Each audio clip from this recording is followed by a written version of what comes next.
คนมีบุญไปทางใดแคล้วคลาดปลอดภัยทั้งนั้นแหละ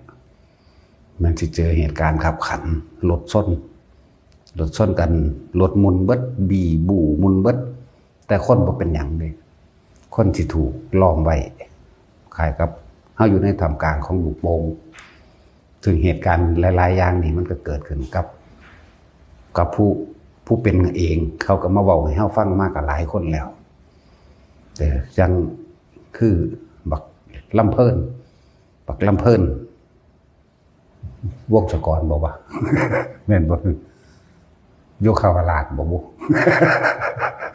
คือบักลำเพิ่นเห็นว่ารถส้นร่างกายมันบูออกจากรถมาได้จังใดสวนกันนี่รถส้นกันแบบนี้แต่มันทะลุออกมาจากรถใดนั่นแหละเป็นอย่างที่อัศจรรย์เฮาว่าเป็นอย่างที่อัศจรรย์พวกเฮาบ่ฮู้จักแต่สำหรับพวกฮู้จักอยู่แล้วว่าบ่อัศจรรย์เป็นธรรมดามัคคะสิทธิชาติสิหุ่มมันไว้บูออกมาสมควรที่เสียชีวิตแต่ว่าบ่เสียพวกนี้บาดเจ็บนิดหน่อยถ้าว่าบาดเจ็บเนี่ยนั่นแหละคือตายแต่มันคนบ่มีบุญบารมีที่ตัวเองมาสั่งสมไว้จักบ่ล่ะอีกนึงก็บักปาม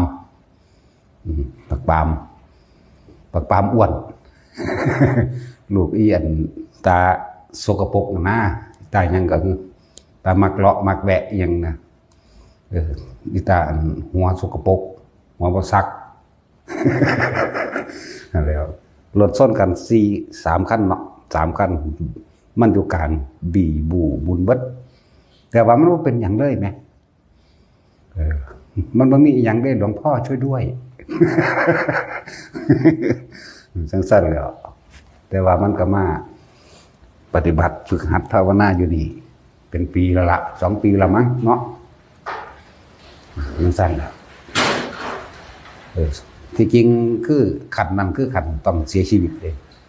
แต่ว่าด้วยบุญของมันเองบารมีมันเองที่มันสั่งสมไว้มันเองรถนี่คือเอาทิ้งคนหลอดในเมื่อนั้นมันก็ตั้งใจมาหาหลวงพ่ออยู่แล้วมาวัดนี่แหละมันก็บอกให้พรเอารถมาให้เปลี่ยนใหม่มันก็ขับมาเองอีกคือเก่าจนมาหอดผิดมันก็ไม่อยู่นี่บักโดนนั่นเหลือแต่อันที่มันปากเบี้ยวอยู่ตรงนี้ก็เหลือแต่อกุศลกรรมเก่าของมันเองรับมั่งนิดหน่อยอันนั้นก็เลยนิดหน่อยอันนั้นเป็นของหลีกบ่ได้ก็ต้องรับนั่นแหละเป็นธรรมดาเป็นสำนักอะไรน้อยๆนั่นแหละจังว่า หลายอย่างที่พวกเฮา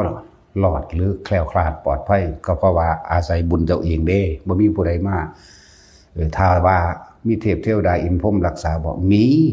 แต่ว่าสิรักษาตอนที่เฮามีการ